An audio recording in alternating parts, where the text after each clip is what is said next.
시편 52편입니다. 시편 52편 1절에서 9절인데 오늘 시편 52편 8절. 나는 푸른 올리브 나무 같았어. 이 그린 올리브인데요. 그린이 푸른이에요. 초록이에요. 나는 초록 올리브 나무 같아서 이런도 말이 한국말이 좀 이상하죠. 예. 푸른 풀이가 아니 초록 풀이에요. 녹색 풀이야. 나는 녹색 올리브 나무 같아서 이러면 그린은 푸른 아닌데 하여튼 한국말로는 그린인데 다 푸른으로 이렇게 해서 한국 사람들 그렇게 써요 그냥. 특이하게도. 처음에 제가 이거 할 때 나는 초록 올리브 나무 같아서 하니까 뭔가 이상하더라고. 초록이 맞는데. 그래가지고 나도 제가 아직도 약간 헷갈리긴 하는데 일단 오늘은 푸른으로 하겠습니다. 예. 예, 초록 올리브 나무 같아서가 맞는데 참. 시편 52편 8절 말씀 가시겠습니다. 그러나 나는 하나님의 집에 있는 푸른 올리브 나무 같아서 하나님의 긍휼을 영원 몽토록 신뢰하는도다.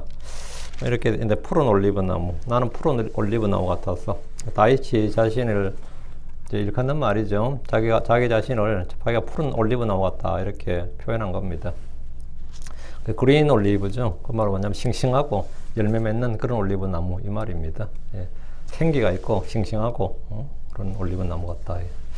시편 52편 이 시는 악장에게 맞쓰길 다윗의 시 에돔 족속 도에게 사울에게 이르러 고하여 그에게 말하기를 다윗이 아히멜렉의 집에 왔나이다. 이런 표제어에 있는 대로 작자는 당연히 다윗이고요.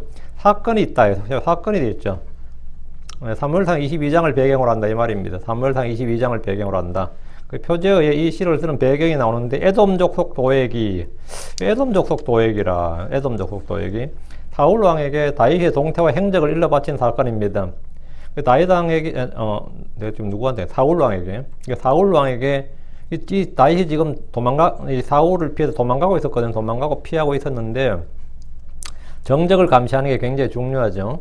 정적을 감시하는 게 굉장히 중요하단 말이죠. 그러니까 이 일을 누가 했냐면 도액이 했는데 도액은 항상 레이더를 켜놓은 거예요. 다윗이 지금 어디로 가고 있고 다윗의 행태가 어디냐.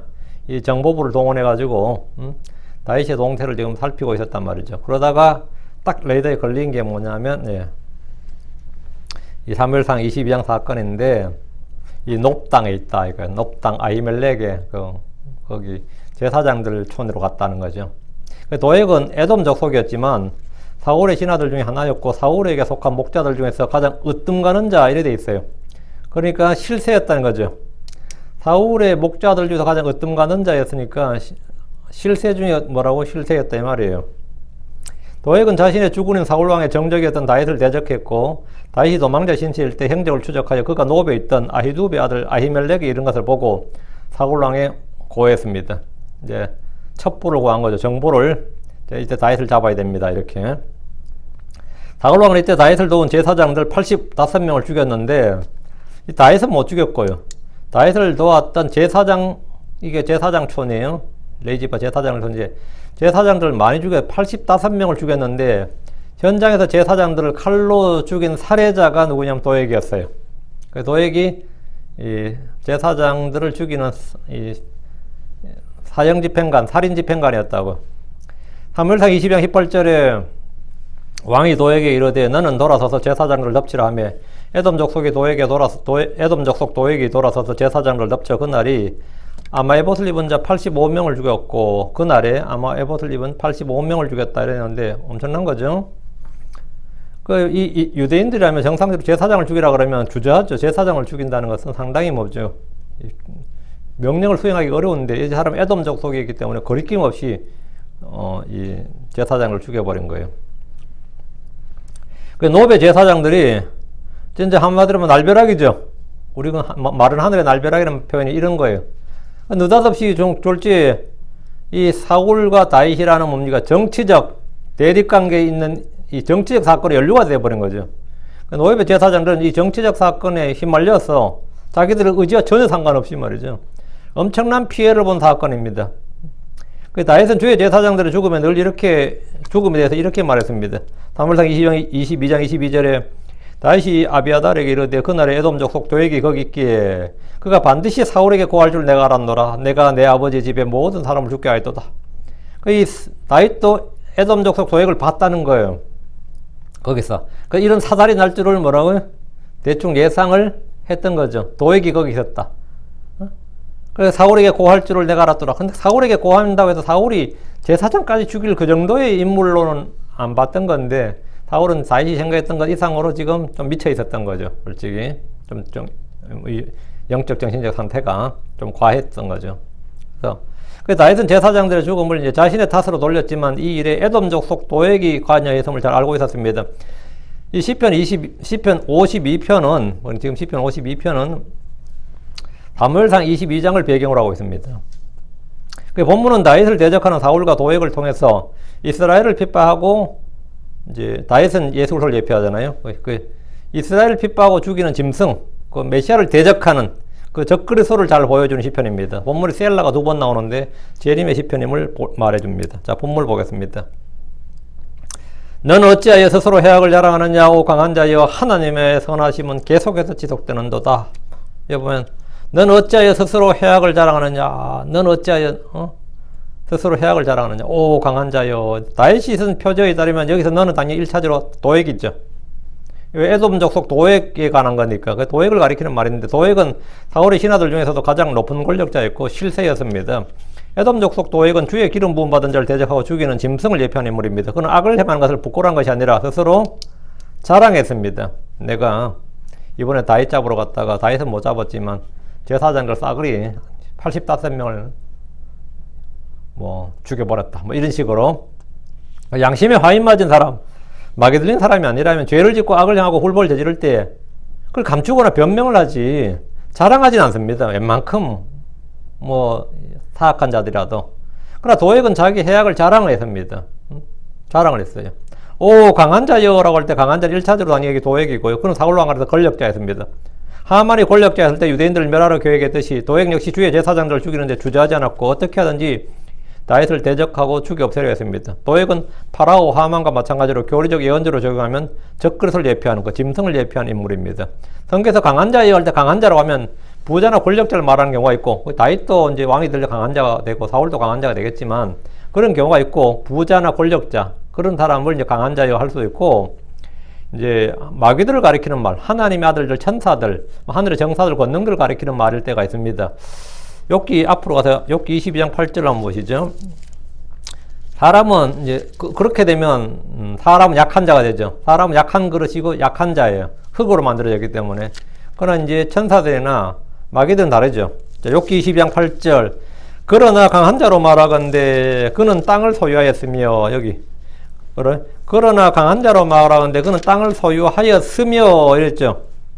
그는 땅을 뭐였다고? 땅을 소유하였으면 he had the earth. 그러니까 지구를, 그 땅을 소유했었다고. 그러니까 이 지구를 언제? 그러나 강한 자로 말하건대 그는 땅을 소유하였으며 존귀한 자는 거기서 살았도다. 거기서 살았도다. 지금 과거형으로 되어 있죠. 욥의 당시에 욥기에 나온 정치적 인물이라든가 부자나 권력자들 아니면 살고 있도다지요. 사는 도다고. 그게 아니고 지금 이거는 과거의 역사를 말하고 있다고. 그러나 강한 자로 말하건대 그는 땅을 소유하였으며 존귀하는 자는 거기서 살았도다. 한때 이 땅을 소유했던 강한 자란 이전 세상에 이 땅에 살았던 하나님의 아들들을 말합니다. 강한 자들이 이 땅을 소유했고, 다음에 거기는 뭐라고요? 하나님의 아들들이 살았다. 존귀한 자는 거기서 살았도다. 강한 자, 존귀한 자는 아담 이전에 이 땅을 소유했던 하나님의 아들들입니다.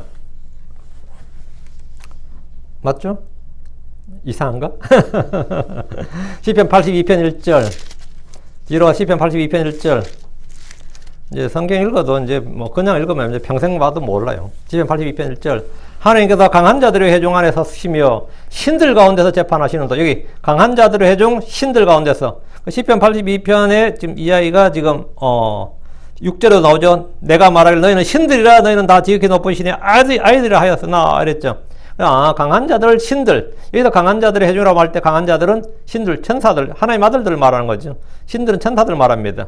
시편 89편 6절 뒤로 하늘에서 누가 주와 비교될 수 있으리까? 강한 자들의 아들들 가운데 누가 주와 같으리까? 강한 자들의 아들들 가운데서, 사람의 아들들은 아니죠. 강한 자들의 아들들 가운데서 누가 주와 같으리까? 그러니까 하나님의 아들들 천사들 가운데 아니면 마귀들 가운데 누가 주와 같으리까? 강한 자들의 아이들 했는데 천사들, 하늘의 형사들, 권능들을 걷는 말입니다. 그 대환란 때 용과 짐승과 거짓 대언자, 뭐 용과 그의 천사들 다 강한 자입니다. 하늘에서 내려온 용과 그의 천사들은 성경에서 말하는 강한 자들이고 반면 사람들은 뭐 약한 자들이죠. 우리는 지금 혈과 육에 대항해서 싸우는 자들이 아니라 높은 처소들에 있는 영적 악과 하늘의 정사들과 권능들을 대적해서 싸우고 울부짖는 사자 마귀와 싸우는 자들입니다. 우리의 대적은 약하지 않습니다. 강한 자입니다. 그러나 우리는 그보다 더 강하신 주 하나님과 함께합니다. 시편 89편 8절에 오 주 만군의 하나님이여 누가 주와 같이 강하신 주시니까 무엇이 주를 둘러싼 주의 신실하신가 견줄 수 있나이까. 그 주와 같이 강하신 분, 주보다 더 크신 분, 두려우신 분 없습니다. 다시 시편 52편으로서 1절 하나님의 선하심은 계속해서 지속되는도다. 악한 현 세상에서 성도들은 고난을 받고 시험을 받고 여러 가지 어려움에 처하지만 하나님의 선하심은 계속해서 지속됩니다. 하나님의 긍휼과 은혜와 사랑과 선하심은 끝이 없고 끊어지지 않습니다. 높 땅의 주의 제사장들이 에돔 족속 도에게 칼날에 죽을 때 주 하나님은 왜 그들을 보호해주지 않으셨느냐 이런 질문을 할 수 있습니다. 그렇죠? 하나님께서 85명의 85명이 날벼락에 맞듯이 말이죠. 느닷없이 그렇게 죽었잖아요. 바빌론에서 하나님은 불타는 용광로에서 그분의 성도를 능히 지키셨습니다. 다니엘 세 친구들은 불타는 용광로에서도 머리카락 하나로 안 탔다고요. 그렇게 지켜주시고 하나님께서는 사자굴에서 다니엘을 지키셨습니다. 그러나 높당의 제사장들은 무려 85명이나 도에게 칼에 그냥 속절없이 그냥 칼에 죽임을 당했습니다. 하나님 그들 중 한 명도 건지거나 지키거나 보호해 주시지 않으셨습니다. 왜 그런 것 같아요? 기드온의 아들들 70명은 자기 형제 아비멜렉에게 죽임을 당했지만 주님은 그들을 구출하지 않으셨습니다. 70명이 죽었어요. 그것도 돌에. 그것도 자기 형제에게. 한 명만 살았죠. 그 하나님이 어떤 경우에는 불과 물 속에서도 건지시고 어떤 경우에는 그냥 이렇게 파리 목숨처럼 사람이 죽어나가고 왜 그런 것 같아요? 케이스 바이 케이스잖아요. 케이스 바이 케이스라고. 하나님께서 사람을 차별하시는 겁니까? 의인들이 고난을 받고 죽임을 당하는 이런 이상한 것이나 특이한 것이 아닙니다. 기복주의, 현세주의. 그러니까 이 기복주의나 현세주의 사상을 그런 신앙을 가진 사람들은 누구는 뭐 불 속에서도 건짐받고 누구는 멀쩡한 땅에서도 그냥 퍽퍽 쓰러져 죽고 이게 이게 의했든지 뭔 일이냐 그렇지 않겠어요? 그래, 이 세상이 전부면 당연히 그게 맞지. 이 세상이 전부면, 이 세상 삶에 관한 것이면 뭡니까? 죽는 사람 먹으라 하지. 누구는 살려주고 누구는 뭐 하나님께서 그냥 높당의 제사장들은 뭐 잘못해서 다 죽냐 말이지. 응? 안 그래요? 그러니까 기복주의나 현세주의에 빠진 성도들은 이 땅에서 성도들이 잘 돼야 한다고 생각하고 이 땅에서 재앙이나 고난을 받거나 하면 뭔가 문제가 있다. 심판을 받았다, 뭐 정죄를 받았다, 아니면 하나의 볼 못 받았다 이런 생각을 하는데 이 자체가 좀 굉장히 무속적인 신앙입니다. 기독교적 신앙이 아니에요.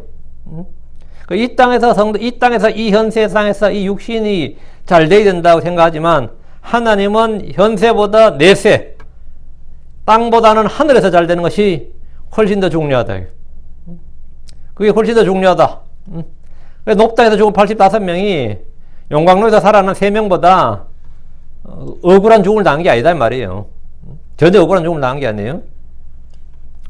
의로운 성도들이 고난을 받고 죽었다고 해서 그들을 향한 주의 선하심이 중단된 것이 아닙니다. 지금 본문에 하나님의 선하심은 계속해서 지속되는도다 할 때 이 계속해서 지속되는도다 이 말은 나의 자신에게뿐만 아니라 지금 죽은 높당에서 죽은 제사장들 85명에게도 뭐라고요? 죽은 사람들에도 하나님의 선하심은 계속해서 죽음이 하나님의 선하심, 하나님의 사랑, 하나님의 뭐를 끊어놓는다 안 끊어놓는다? 질병이나 죽음이나 고통이나 이런 것이 그리스도 예수 안에 있는 하나님의 사랑, 울량한 하나님의 사랑에서 떼어놓는다 안 떼어놓는다? 끊어지지 않는다고요. 계속해서 뭔다? 지속된다고. 계속해서 지속이 된다고요. 계속 중단되는 게 아니다 말이에요.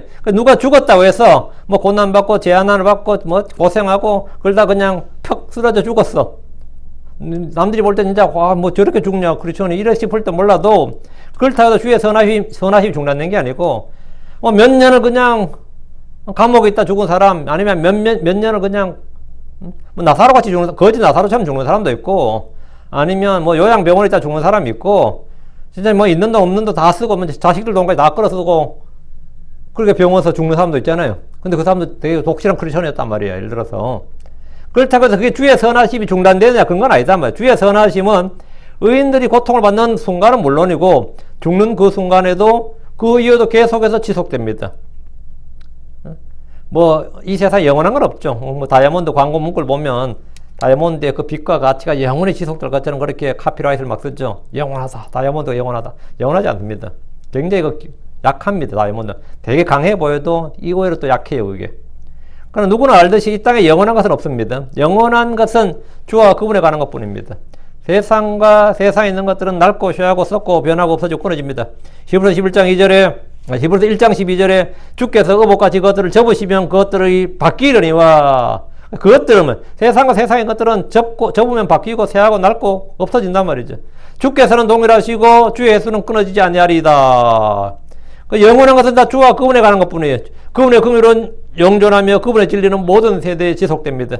주께서는 동일하시고 변함이 없으시며 주의 혜수는 끝이 없습니다. 주의 영광은 영원히 지속됩니다. 주의 진리는 영원히 지속됩니다. 주의 의로우신 판단들은 모두 영원히 지속됩니다. 주의 이름은 영원히 지속됩니다. 주의 긍휼은 영원토록 지속됩니다. 주의 통치는 모든 세대에 두루 지속됩니다. 주의 선하심은 영원히 지속됩니다. 인생의 아름다움과 영광은 잠깐 보이다 사라진 소진 같고 풀의 꽃과 같습니다. 우리는 썩 없어지는 것이 아니라 영원히 지속되는 것을 추구하고 그것들을 위해서 일해야 됩니다. 그래서 우리 주님께서 요한복음 6장 27절에 썩 없어지는 양식을 위해 수고하지 말고 영존한 생명에 이르도록 항상 있는 그 양식을 위해 수고하라, 일하라, 이렇게 노동하라, 이렇게 말씀하셔야 돼요. 주님께서 우리에게 영원히 지속되는 것이 무엇인지 그걸 가르쳐줬단 말이에요. 그분의 진리는 영원히 지속된다. 주님은 동일하시고 하나님 변함이 없으시는 거죠. 주의 예수는 끝이 없다. 주의 말씀은 떨어지지 않고 영원히 지속된다. 우리는 이렇게 영원히 지속되는 것들, 영원한 것들을 저희가 추구해야 된다는 겁니다. 다윗은 고난 중에도 주의 선하심이 계속해서 지속된다는 사실을 분명히 알았고 확신했습니다. 시편 23편 6절에 확실히 선하심과 긍휼이 내 생명의 모든 날들에 나를 따르니 또 내가 주의 집에 영원히 거하리라. 확실히 선하심과 긍휼이 내 생명의 모든 날들에 나를 따르리니, 내 생명의 모든 날들에 나를 따른다고 끊어지지 않습니다. 중단되지 않고. 또 내가 주의 집에 영원히 거하리라. 이 말씀을 통해서 이 다윗의 믿음, 다윗이 알고 있던 이 영적 지식을 알 수 있는데, 주의 선하심과 긍휼이 내 생명의 모든 날들에 계속해서 나를 따른다면 사실 우리는 아무것도 염려할 게 없습니다. 아무것도 염려할 게 없어요. 여러분 이 말씀을 신뢰하십시오. 여러분은 지금 자신의 느낌이나 지식이나 또한 처한 환경보다 주의 말씀, 이 기록된 말씀을 신뢰하십시오. 주의 선하심은 나의 사정과 나의 상태와 관계없이 나를 떠나지 않았고 나를 떠나지 않아요. 중단되지 않고 계속해서 지속되고 나를 따릅니다. 주의 선하심은 계속해서 지속된다. 그리고 주의 선하심은 계속해서 나를 따른다. 나를 따른 겁니다. 자, 2절입니다. 내 혀가 날카로운 칼같이 해악들을 꾀하고 속임수로 일하는도다. 혀는 사람의 몸의 지체들 중에서 가장 작은 것이지만 가장 큰 권능을 지니고 있습니다. 혀는 불의 세계입니다. 혀는 손이나 발보다 더 강력한 살상목입니다. 성경은 혀를 칼, 화살, 불이라고 부릅니다. 시편 57편 4절에 그들의 이빨은 창과 화살이요 그들의 혀는 예리한 칼이다. 그들의 이빨은 창과 화살이고 그들의 혀는 예리한 칼이다. 사람 입속에 다 있네요.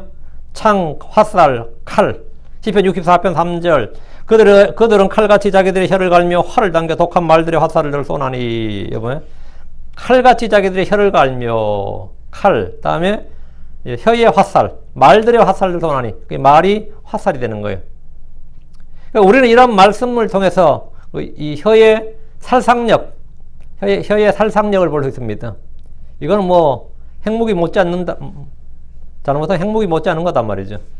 야곱 3장 5절 6절에 이와 같이 혀도 작은 지체로 돼 큰 일들을 자랑하는도다. 보라 작은 불이 얼마나 큰 물체를 태우는가. 혀는 불이요 불보의 세계니라. 혀는 우리의 지체들 가운데 그와 같아서 온몸을 더럽히고 본성 행로에 불을 붙이며 지옥 불 위에 놓여 있느니라. 본성 행로에 불을 붙인다. 혀는 불이다. 불의 세계다. 너에게 혀로 말미암아서 제사장들 85명이 죽임을 당했습니다. 그는 그의 혀는 날카로운 칼같이 해악들을 꾀하고 속임수로 일했습니다.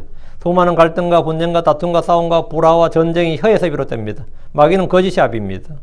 그는 거짓말쟁이고 거짓이 압입니다. 하나님은 거짓말하실 수 없는 분입니다. 반대로 마귀는 진리를 말할 수 없는 자입니다. 그는 처음부터 살인자요 자기 속에 진리가 없으므로 진리 안에 거하지 아니하고 거짓말할 때 자기 것으로 말합니다. 마귀의 자녀들인 사람의 아들들은 어떨 것 같습니까? 예레미야 17장 9절에 마음은 모든 것보다 거짓되고 극도로 사악하니 누가 그것을 알 수 있으리요. 마음은 모든 것보다 거짓되다. 사람의 마음은 거짓되다 이거예요. 사람의 마음이 거짓되면 사람 입술을 어떻게 해서 혀는 당연히 거짓됩니다. 뭐 말할 필요 없는 거죠. 당연히 마음에서 입으로 나오니까 사람의 말도 거짓됩니다. 사람은 다 거짓됩니다. 뭐든지 가장, 왜곡, 뭐 축소, 뭐 아니면 완전한 새빨간 거짓말 다 아무리 그 사람 진실을 말한데도 이 사람의 말은 진실이 아니에요. 뭔가 거기는 몇 퍼센트라도 거짓이 섞여 있습니다. 순수한 말이 아니라고 사람의 말은. 사람의 마음은 거짓되고 극도로 사악하다. 사람의 생각과 상상은 어려서부터 항상 악할 뿐입니다. 그래서 성경은 참으로 하나님은 진실하시되 사람은 다 거짓말쟁이라 할지어다. 사람은 다 거짓말쟁이다. 사람은 다. 하나님은 true. 사람은 전부 다 거짓말쟁이. 도액은 해악들을 꾸미고 속임수로 일했습니다. 이는 파라오도 그러했고 헤롯도 그러했습니다. 믿음의 조상이라 불리는 야곱도 그랬고 다윗도 사실 그랬습니다. 이것이 육신의 죄악된 본성입니다. 이제 우리는 구원받은 하나님의 아들들로서 거짓을 벗어버리고 진리 안에서 사랑을 말하고 의를 따라서 행해야 됩니다. 3절입니다. 내가 선보다 악을 더 사랑하는도다. 또 의를 말하기보다 거짓말하기를 더욱 사랑한도다. 더 사랑하는 게 있죠. 뭐 사랑하는 것도 사랑한 거지만 뭐보다 더 사랑하는 것. 셀라. 하나님의 의를 사랑하시고 악을 미워하십니다. 주께서 사악한 자와 폭력을 사랑한 자를 미워하십니다. 죄인들은 빛보다 어둠을 더 사랑합니다. 선보다 악을 더 사랑합니다. 하나님보다 쾌락을 더 사랑합니다. 디모데후서 3장 4절에 하나님을 사랑하기보다 쾌락들을 더 사랑하며 더 사랑한다고요. 그들은 하나님의 칭찬보다 사람들의 칭찬을 더 사랑합니다. 하늘에 있는 것보다 땅에 있는 것들을 더 사랑합니다. 영적인 것들보다 육신적인 것을 더 사랑합니다. 조금이라도 더. 그래서 주님께서 베드로한테 네가 나를 더 사랑하느냐 이거예요. 이것들보다 더 사랑하느냐 이거예요. 뭘 더 사랑해야 되느냐 이거예요. 더. 본문에서 내가 선보다 악을 더 사랑하는도다. 의를 말하기보다 거짓말하기를 더욱 사랑하는도다. 이랬죠. 여기서 내가 할 때 내가는 다 1차적으로 에돔족 도액을 가리켜 한 말이지만 넓게 보면 모든 사악한 사람들이 다 그러합니다. 도액은 대표적인 사람이죠. 이 시편에서 사악한 자들을 대표하는 사람이에요. 여러분 뭘 더 사랑합니까? 여러분 뭘 사랑하고 뭘 더 사랑합니까? 주를 사랑하는 자들은 악을 미워합니다. 주의 복을 사랑하는 자는 큰 평안이 있습니다. 진리를 사랑하는 자는 불법을 미워합니다. 오늘날 사람들은 거의 예외 없이 돈을 사랑하고 풍요를 사랑하고 재물을 신뢰합니다. 안 그런 사람 잘 없을 겁니다. 안 그렇다 그러면 거짓말 안 해 이래 생각하지. 안 그렇다 그러면 거짓말 안 해 이래 생각하지. 전도서 5장 10절에 은을 사랑하는 자는 은으로 만족하지 못하며 풍요를 사랑하는 자도 소득의 정대로 만족하지 못하리니 이것도 때도다. 예. 은을 사랑하는 자, 풍요를 사랑하는 자, 은을 사랑하는 자, 풍요를 사랑하는 자. 근데 그런 사람들은 그걸로 만족을 못한다는 거예요. 다윗은 주의 명령들을 금보다 참으로 정금보다 더 사랑했습니다. 뭐를요? 주의 명령들을 금보다 곧 정금보다. 어떻게 이게 가능했을까요? 금이 하도 많아서 그런가? 금이 하도 많아가지고 이 사람은 금보다 정금보다 더 사랑했나? 최영 장군이 그랬다잖아요. 한국에 황금을 돌같이 하라. 황금을 보기를 돌같이 하라. 하도 그 양반이 금이 많아서 그랬다고 나는 그렇게 생각해요. 그래서 다윗이 그런 것 같지는 않죠. 예. 주의 명령들을 금보다 참으로 정금보다 더 사랑했습니다. 욥은 그에게 필요한 음식보다 그분의 입의 말씀들을 더 귀히 여겼습니다. 우린 모든 것보다 하나님과 그분의 말씀을 더 사랑해야 됩니다. 아버지나 어머니를 주 하나님보다 더 사랑하는 자는 제자로 합당하지 않다. 내게 합당하지 아니하니라 했고 자기 생명을 사랑하는 자는 그것을 잃어버리라 이렇게 말씀하셨습니다. 더 사랑해야 되는 것, 그다음 언제는 하나님이 된다. 주와 그분의 말씀, 주의 명령, 그분의 훈계, 주와 그분에 관한 것들을 더 살아야 된다고. 근데 본문에서 내가 선보다 악을 더 사랑한도다, 또 의를 말하기보다 거짓말하기를 더욱 사랑한도다, 셀라. 이 말씀은 이제 교리적으로 예언적으로 적용하면 그 사악한 자인 마귀를 가리키는 말입니다. 마귀는 언제나 의를 선보다 악을 더 사랑하고 진리보다 거짓말하기를 더 사랑합니다. 그래서 자기 것으로 거짓말을 말하는 거예요. 그 에덴의 동산에서부터 거짓말을 말하잖아요. 선보다 악을 더 사랑하니까. 마귀는 언제나 선보다 악을 더 사랑한다고. 의를 말하기보다는 거짓말하기를 더욱 사랑합니다. 그래서 늘 악을 행하고 거짓을 말하는 데는 자연스럽습니다. 그게 자연스럽다고. 그럼 마귀의 자녀들도 그게 자연스럽다고요. 4절입니다. 내가 모든 삼키는 말을 사랑하는도다. 너 쏘기는 혀요. 근데 모든 삼키는 말, devouring, 삼키는 말이 쏘기는 자들, 그 사악한 자들의 혀의 특성입니다. 2차 세계대전을 일으키는 독일의 히틀러는 개인적으로 누구를 죽인 적이 없지만, 그가 누구를 잡아다 죽여 그러진 않았단 말이지. 그의 혀로 온 세상과, 온 유럽과 세상을 삼켰습니다. 특히 유럽의 유대인들을 얼마나 삼켰는지, 유럽의 유대인들을 얼마나 삼켰는지 모릅니다. 세계 각국의 독재자들의 말 한마디는 수백만의 사람을 삼킵니다. 여러분이 생각할 때 히틀러가 사람 많이 죽였을 것 같아요. 처칠이 많이 죽였을 것 같아요. 아니면 마오쩌둥이 많이 죽였을 것 같아요. 독일, 소비에트의 스탈린, 조세프 스탈린이 많이 죽였을 것 같아요. 히틀러 사람 많이 죽였다. 전부 다, 그렇지. 마오쩌둥이 거의 1억 이상 죽였다 그러죠. 그것도 다들 엄청난 저거잖아요. 요셉 스탈린도 엄청나게 많이 죽였다. 다 알죠. 처칠이 많이 죽였다는, 이렇게 말할 때, 처칠은 그 사람들 못지않게 많이 죽였습니다. 영국의 처칠은. 특히 인도인들에게는 처칠은, 히틀러는, 인도인들에게 처칠은 히틀러 저리 가랍니다. 내가 모든 삼키는 말을 사랑하는도다. 이 말대로 사람의 혀는 불과 같이 모든 걸 태우고 삼킵니다. 앞에서 보았듯이 야고보 3장 5절 6절에 보면 혀는 모든 것을 삼키는 불이라고 합니다. 이와 같이 혀도 작은 지체로 큰 일들을 자랑하는도다. 보라, 작은 불이 얼마나 큰 물체를 태우는가. 혀는 뭐다? 혀는 불이요 불보의 세계니라. 혀는 우리의 지체들 가운데서 그와 같아서 온몸을 더럽히고 본성 행로에 불을 붙이며 지옥 불 위에 놓여 있느니라. 다 태우고 멸한단 말이죠. 마귀는 쏘기는 혀로 에덴에서부터 사람들을 멸망시켰습니다. 그는 삼키는 말, 쏘기는 혀로 수많은 사람들을 삼켰습니다. 중세 암흑시대의 교황들을 보십시오. 그들이 저주하고 정죄하는 말 한마디로 수많은 전쟁이 일어나고 순교자들이 생겼습니다. 너 쏘기는 혀요. 사악한 자들의 입에 대해서 성경의 증언을 보십시오. 로마 3장 13, 14절에 그들의 목구멍은 열린 돌무덤이요. 그들이 자기 혀로 속임수를 선하니 그들의 입술 밑에는 독사의 독이 있고 그들의 입은 저주와 쓴 것으로 가득하며. 혀를 길들일 수 있는 사람은 아무도 없습니다. 이 문제를 해결하려면 혀를 죽여야 됩니다. 너희 땅에 있는 너희 지체들을 죽이라고. 죽여야 된다고요. 그래, 우리 옛사람을 죽여야 되고 육신을 십자가에 못 박아야 돼. 십자가에서 그리스도 함께 나의 육신, 나의 지체가 못 박히는 것 외에는 방법이 없습니다. 이건 고쳐 쓸 수 있는 게 아닙니다. 죽여야 돼요.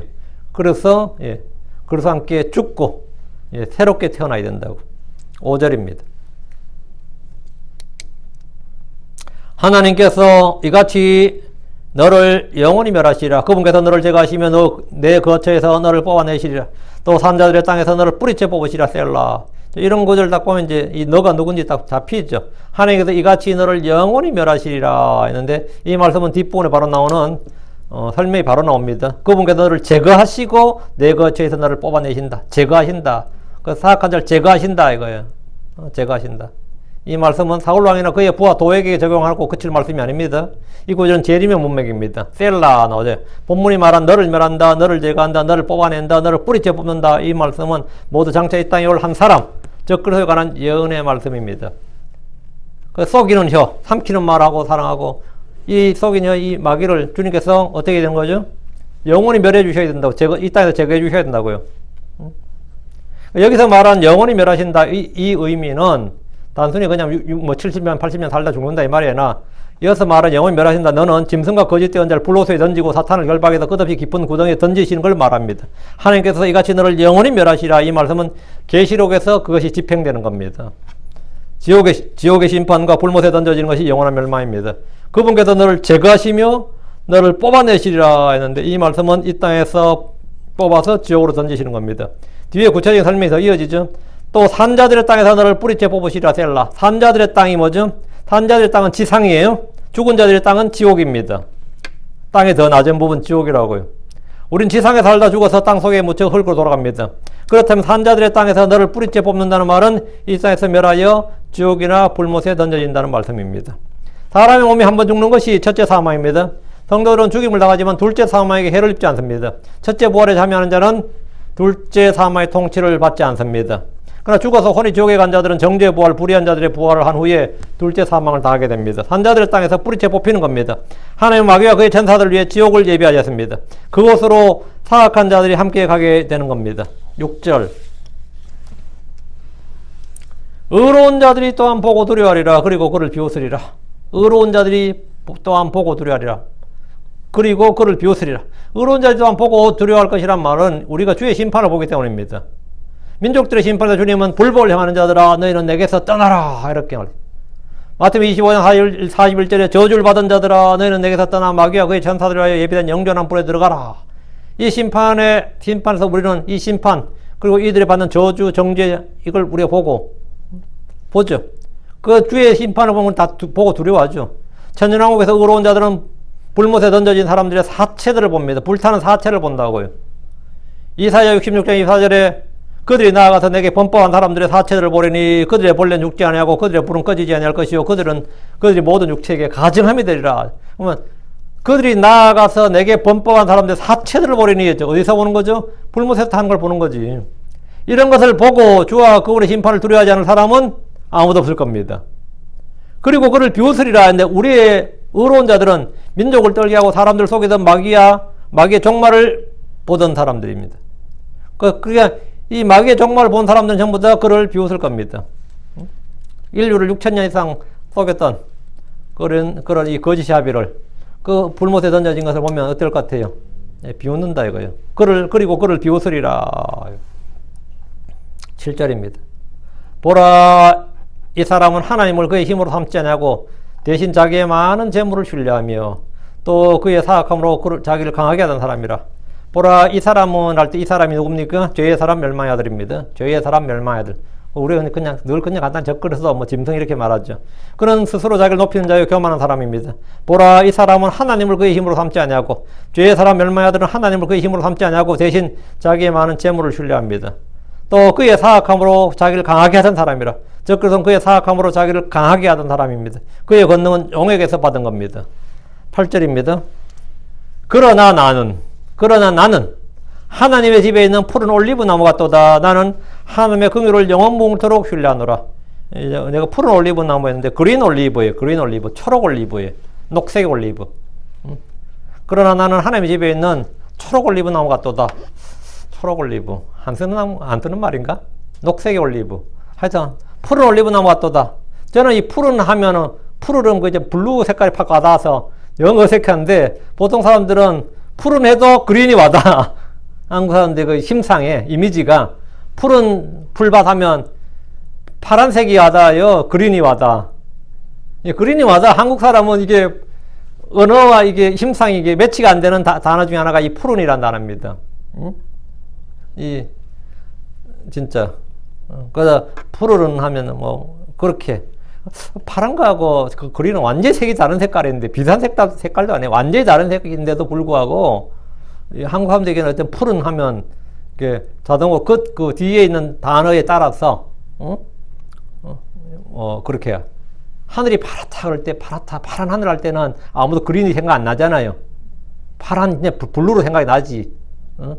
그렇지만 잔디가 진짜 파랗다 그러면 어때요? 블루가 생각나지 않고 그린이 생각 안 나고. 그러니까 뭐 파란불에 건너세요 이런 말이 어떻게 되는 거죠? 파란불이라는 거 없다고 다 그린라이트겠지. 그렇지만 한국 사람들은 그렇단 말이에요. 그래서 이게 참 난감하더라고. 그래서 난 하나님의 집에 있는 녹색의 올리브 나무 같도다. 이것도 안 쓰는 말이고 초록 올리브 나무 같도다. 이것도 푸른 아닌데 하여튼 그렇습니다. 이게 고쳐야 되는데 이게 뭐 언어적 습관이라는 게 그런 게 아니죠.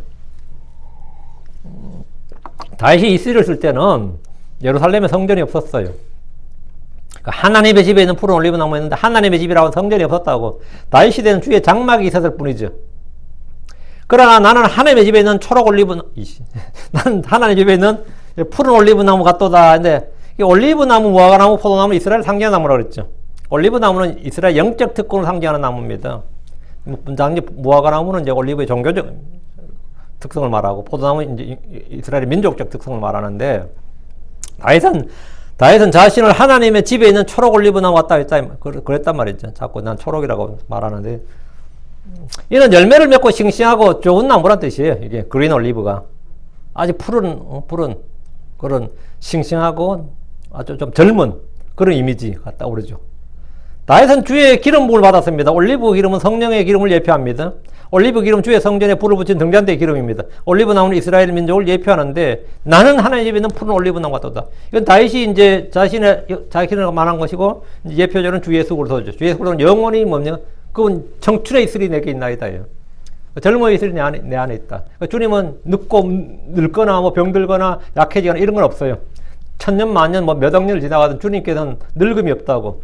우리도 마찬가지로 먼저 우리는 뭐가 되는 거죠? 부활한 몸은 낡고 새하는 게 없다고. 그러니까 항상 뭐라고? 나는 하나님 집에 있는 푸른 올리브 나무 같도다 이러는 거죠. 다음, 나는 하나님의 긍휼을 영원 뭉토록 신뢰하노라. 우리는 신뢰할 것을 신뢰하고 신뢰하지 말아야 할 것을 신뢰하지 말아야 됩니다. 우리는 하나님을 신뢰하고 헛된 것을 신뢰하지 말아야 됩니다. 진리를 신뢰하고 거짓을 신뢰하지 말아야 됩니다. 하나님의 영적인 것을 신뢰하고 육신을 신뢰하지 말아야 되고요. 우리는 화를 신뢰하지 말고, 학대하는 것을 신뢰하지 말고, 재물을 신뢰하지 말고, 통치자들을 신뢰하지 말고, 도움을 주지 못한 사람의 아들도 신뢰하지 말라, 이런 명령을 받아야 됩니다. 친구를 신뢰하지 말고 우리 자신을 신뢰하지 말아야 됩니다. 신뢰하지 말아야 된다고. 신뢰하지 말아야 할 걸 신뢰한 사람들이 항상 하는 게 뭐죠? 배신당했다 그런 말이죠. 배신의 뜻은 기본적으로 뭐죠? 배신한 놈이 물론 나쁜 놈이겠지만, 나쁜 놈이죠. 배신하면 당연히. 신뢰하지 말아야 될 대상을 신뢰한 그 사람도 뭡니까? 문제가 있는 거예요. 그러니까 우리 자신을 신뢰하지 말아야 된다고. 친구를 신뢰하지 말고 우리 자신을 신뢰하지 말고. 대신 우리는 주를 신뢰해야 됩니다. 주를 신뢰하면 그분의 긍휼이 그를 에워서 합니다. 주를 신뢰함이 사람을 신뢰함보다 낫습니다. 주를 신뢰한 자는 복이 있습니다. 주를 신뢰한 자는 행복합니다. 주를 신뢰한 자는 기름지게 됩니다. 누구든지 주를 신뢰한 자는 안전합니다. 마음을 다하여 주를 신뢰하십시오. 그분이 도움이시오 방패십니다. 너희는 주를 신뢰하라. 그분이 너희의 도움이요 방패시니라 했어요. 이 말씀 여러 번 나와요. 주와 그분의 말씀과 그분의 이름, 그분의 긍휼을 신뢰하십시오. 그분 안에는 영존하는 능력이 있습니다. 이사야 26장 4절에 너희는 영원토록 주를 신뢰하라. 주 여호와 안에 영존하는 능력이 있도다. 주 여호와 안에 영존한 능력이 있도다. 9절입니다. 내가 주를 영원히 찬양하리니 이는 주께서 그 일을 행하셨기 때문이라. 또 내가 주의 이름을 바라리니 이는 그것이 주의 성도들 앞에서 선하기 때문이라. 주를 영원히 찬양하는 것은 주께서 그 일을 행하셨기 때문입니다. 내가 주를 찬양하는 근거 이유가 뭐냐? 주께서 그 일을 행하셨기 때문에. 우리에게 그 일을 할 때 그 일을 하면 그건 뭐겠죠? 딱 하나 하면 십자가에 죽으신가 부활이에요. 우리의 죄의 3일은 우리가 주를 영원히 찬양한다. 그건 그 일을 행하셨다. 우리에게 크리스천들의 그 일을 하면 뭐죠? 십자가에 죽은 부활이에요. 우리의 구속입니다. 우리의 죄의 사면, 그리고 십자가에 죽으신 부활이에요. 또 내가 주의 이름을 바라니 이는 그것이 주의 성도들 앞에서 선하기 때문이라. 주를 영원히 찬양하선 주께서 그 일을 행하셨기 때문이라고 했는데, 그 일, 나에게 그 일이 무엇인가? 여러분에게 하나님께서 주신 그 일이 무엇인가? 여러분 항상 생각하시고, 그것이 뭔가? 주께서 행하신 일을 기억하면 감사와 찬양이 저절로 나옵니다. 주와 그분의 일, 주께서 나를 위해서 행하신 일을 생각하면, 그걸 기억하고 헛되이 믿지 않으면 감사와 찬양은 저절로 나와요. 그건 자동이에요, 자동. 또 내가 주의 이름을 바라리니, 이 웨이론이라는 단어예요. 이 단어가 I will wait on thy name. 이 많이 나온 표현이에요. 원래 wait on 하면 우리가 waiter 그러죠. wait은 기다린 사람이죠. 섬기기 위해서 기다린 사람이에요. wait on 자체가 뜻이 계속해서 기다린다는 말이에요. 뭐 하려고? 부르면 언제든지 yes를 하고 가야 되는 그런 거. wait on 한 뜻은 섬기다라는 뜻이에요. 기본 1차적인 뜻이. wait on 하면 섬기다야.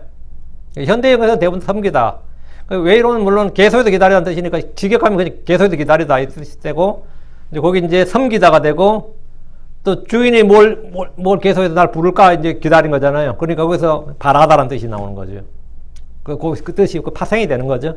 그래서 이제 그 뜻을 이제 합치면 이제 악망하다 이런 번역이 이제 다양하게 될 수 있는 말인데, 또 내가 주의 이름을 바라리니 뭐 이렇게, 아니면 또 내가 주의 이름을 섬기리니 뭐 이게 뜻이 아주 굉장히 파생어가 많아요. 근데 한국말로 딱 하나를 선택해야 돼. 근데 그래서 이제 바라리니 이렇게 했는데, 내가 주의 이름을 기다린다. 아니, 바란다는 건 뭐냐면 소망 중에 기다린다 이 말입니다. 소망, 이 의미는 또 내가 주의 이름을 바라리니 이 말은 내가 소망 중에 기다리리니, 내가 주를 찬양하겠다, 또 주의 이름을 바라겠다는 것은 이 다윗의 믿음의 결단이고 신앙 고백이고 결국 우리가 해야 될 일을 말하는 겁니다. 주의 이름을 바라는 것은 그것이 주의 성도들 앞에서 뭐다? 뭐 it is good, 또 뭐야? 선하다, 우리 선하다. 그게 좋은 일이다 이 말입니다. 그것이 좋은 일이다. 그것이 좋은 것, 그게 잘하는 것. 예. 좋은 거다. 그게 좋은 거다. 주의 성도들 앞에서 선하기 때문이다. 선하다는 것은 좋은 일이다 이 말입니다. 좋은 일이다. 뭐 하는 게 그것이냐 이게. 예. 주의 이름을 바라는 것이 지금 여기에 우리 지금 번역은 거꾸로 번역이 되어 있거든요. 그러니까 주의 이름 성도들 선함으로 내가 주의 이름을 바라리이다 이런데, 이게 아니고 주의 이름을 바라리니 이유가 뭐냐? 예. For it is good. 예. 그것이 좋기 때문입니다. 이렇게 됩니다. 오케이. 오늘은 여기까지. 시편 52편은 여기까지 하고요. 나는 푸른 올리브 나무같이. 그리스도 안에서 우리는 언제나 푸른 올리브 나무같이, 초록의 올리브 나무같이 그렇게 싱싱하고 시들지 않고 늘 샘물 없고 속 사람 날마다 새롭게 되는 그런 것으로 영적인 적용을 하면 됩니다. 그리고 우리가 부활했을 때 보면 언제나 영원히 푸른 올리브 나무같이, 내가 푸른 올리브 나무같이 된다. 이렇게 이제 교리적으로 예언적으로 적용할 수 있습니다. 오케이. 우리 육신은 뭐 하루하루가 다르게 힘이 쉬어지고 몸이 낡아지는 건 우리는 이미 알고 있는 바, 오늘 체험하고 있는 겁니다. 예. 그런데 지금 여기서 말하는 것은 완전히 영적인 이야기입니다. 오케이. 여기까지 하고, 저는 이 말씀을 통해서 주의 선하심이 계속해서 지속된다. 주의 선하심이 정령 나의 사는 날 동안 평생 동안 나를 따른다. 이런 말씀을 통해서 큰 위로와 힘을 얻습니다. 여러분에게 동일한 은혜와 힘이 주어지길 바랍니다. 기도합시다. 위대하시고 거룩하신 주 하나님 감사합니다. 하나님께서 은혜와 복을 위해서 오늘 주의 말씀을 선포했습니다. 선포한 모든 말씀들이 성도 안에 잘 전달되고 또 잘 받아들여지고 마음에 잘 결합되어지기를 원합니다. 사랑하는 아버지 하나님, 참으로 이 땅에서 참 어려운 환난과 시련과 다양한 시험을 받았던, 그래서 또 자신으로 해서 85명의 제사장에 죽은 그런 큰 사건이 일어났지만 다윗은 주의 선하심이 계속해서 그들을 따른다는 그런 선한 믿음 고백을 했고, 또 아버지는 그것은 진실로 사실임을 믿습니다. 아버지 하나님, 저희가 이 땅에서 벌어지는 모든 일들이 어떠할지라도, 또 저희 주변에 또 내 안에 어떤 일들이 일어날지라도 우리를 향한 주의 사랑, 그리스도 예수님 안에서 우리를 향한 하나님의 사랑과 우리에게 베푸신 크신 긍휼과 우리를 향하신 주의 선하심과 오래 참으심, 또 풍성하심, 이런 것들이 계속해서 나를 따르고 또 우리 계속해서 지속된다는 사실, 끊어지지 않고 지속된다는 사실을 믿습니다. 사랑하는 아버지 하나님, 우리가 믿는 그대로, 우리가 말하는 그대로, 우리가 생각하는 그대로, 또 아버지 하나님, 이것들이 그대로 체험이 되도록, 그것이 이 현실에서 이 모든 것이 실증되고 사실이 되도록 해주시옵소서. 아버지 하나님, 믿음 바라는 것들 실체라고 하셨사오니 아버지, 저희가 이 말씀의 실체를 늘 접하게 하여 주시길 간구합니다. 힘을 허락하여 주시고, 정말 그 사람이 낡고 쇠하고 점점 병약해질 수도 있고 여러 가지 사연들이 있겠지만, 전능하신 주 하나님께서 우리를 참으로 주 앞에서, 주 안에서 푸른 올리브 나무같이 언제나 새롭게 하시고 새 힘을 얻게 해 주시길 원합니다. 감사드리며 주의 손 기도합니다. 아멘. 아멘.